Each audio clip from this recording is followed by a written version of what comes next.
I love barbecue pork steamed buns. They are the most delicious things. Now what I'm going to do is use my Magimix Cook Expert to make all the work really, really easy. Now to start with, I've got 400 grams of plain flour and I'll pour that into the Magimix bowl.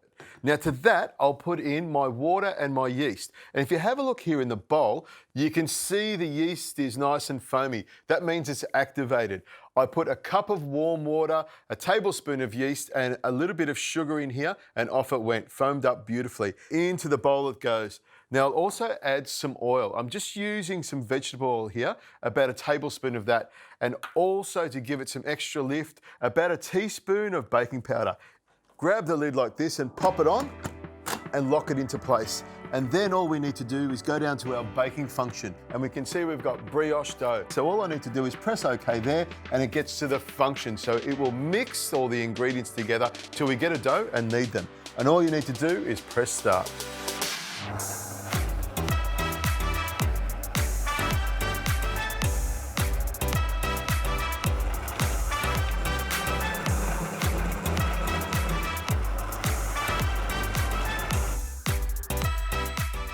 There you go, it tells you when it's ready. Now when I take the lid off, I'll show you the dough. It's a little bit sticky, but it's been mixed together beautifully and kneaded. I just go around and pick off the little bits together.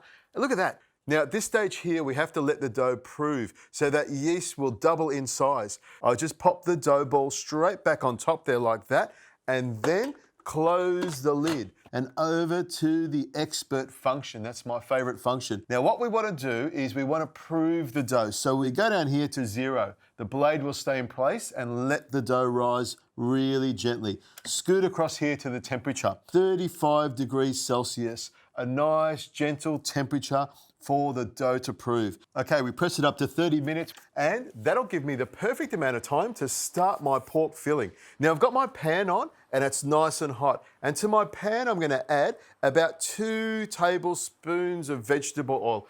Onions, about half an onion there, a good big knob of ginger and a couple of cloves of garlic roughly chopped into the pan, and you can hear they're sizzling already. Some salt, a good pinch of salt and a good twist of black pepper. Now stir that round for just a second or so, and already they're smelling fantastic. Now while this is sweating down, I've got some shiitake mushrooms that are sliced really, really thin. I'll stir that round for a minute or so, and already you can see those mushrooms starting to soften up. Now here is one of my favorite things. This is where this whole dish gets its name from. This is char siu pork, or barbecue pork, nice and sweet and plenty of pork flavor. Into the pan that goes as well. Now while this is searing off, and it won't take long, I'm going to get these spring onions, or scallion onions they often call them, and slice them nice and thin. These onions will give it a really nice fresh crunch. The only bit I take off are the outer leaves that are a little bit scruffy, and the roots as well. So in this goes, and I'll just gently stir this around for another minute or so, and then I'll start adding some sauces.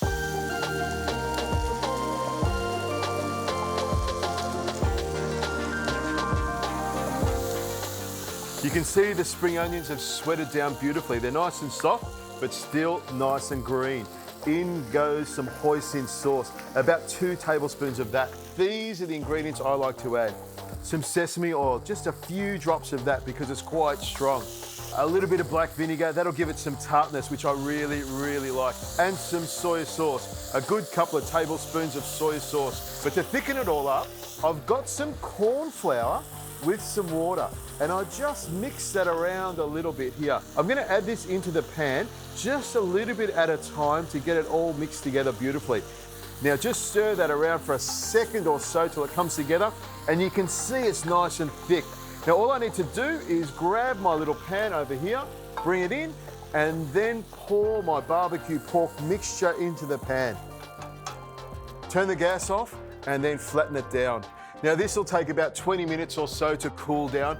I'll clean this up and I reckon my dough will be ready to go by the time this is nice and cool.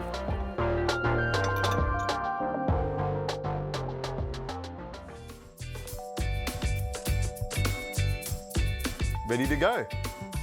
When I take the lid off, you can see that the dough has proved. It's more than doubled in size, and that's what you're looking for.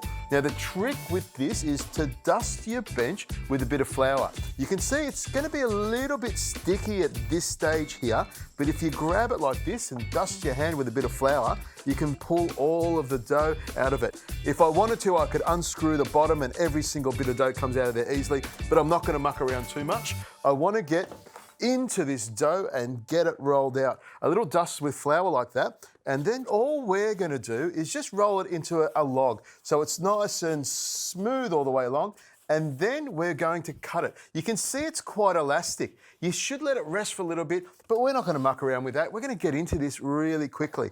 Now, I'm going to cut it into about 8 pieces, which I think will be about the perfect size. And once you've got them, line them all up and you can see that they're nice and soft and delicate. Dust it with a bit of flour to stop it from sticking to anything. Now here's the fun bit. I'll take this little ball like this and I want to make it nice and round, or as round as I can get. When I put this together, I want the inside of it to be nice and thick and the outside to be nice and thin. So roll it around so it's thin around the edges and thick on the center here. Once you've got it nice and round, just pick it up with your hand, dust off any excess flour, and then grab a spoon. We're going to put a generous amount of the filling into the center there, about 1.5 spoons.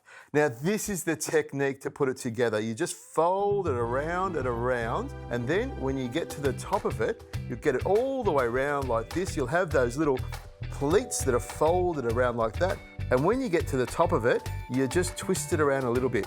Have a look at that. Nice little lines all the way around it, sealed at the top, and a nice, soft, fluffy dough. I've got this made. I just need to make the rest of them.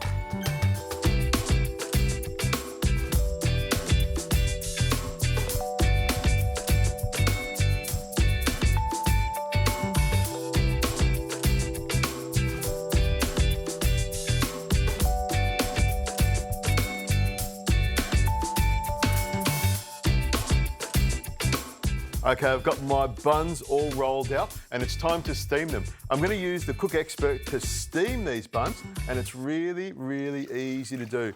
Pour your water into the top here, and it's got a little mark there to tell you, and grab your XXL steamer because it's so big it'll hold anything. Lock it into place.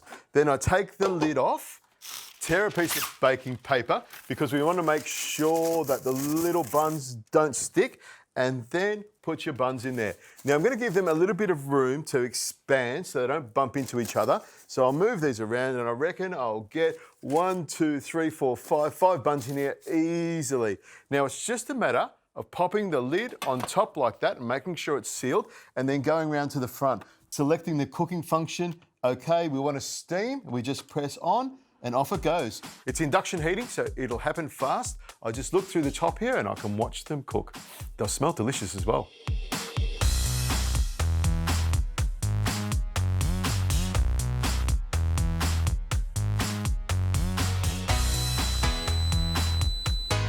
A nice little alarm to tell you when they're ready. Oh, have a look at that. They look great. I like my buns nice and big, so these are perfect.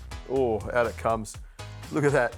Nice and big and fluffy and soft. That's what you want in a steamed bun. Now this is quite hot, but I'm just going to break it open so you can see the goodness on the inside. Now, to eat them properly, I like to have a little bit of soy sauce and some black vinegar, some coriander and some spring onions, and you just dip it in like that.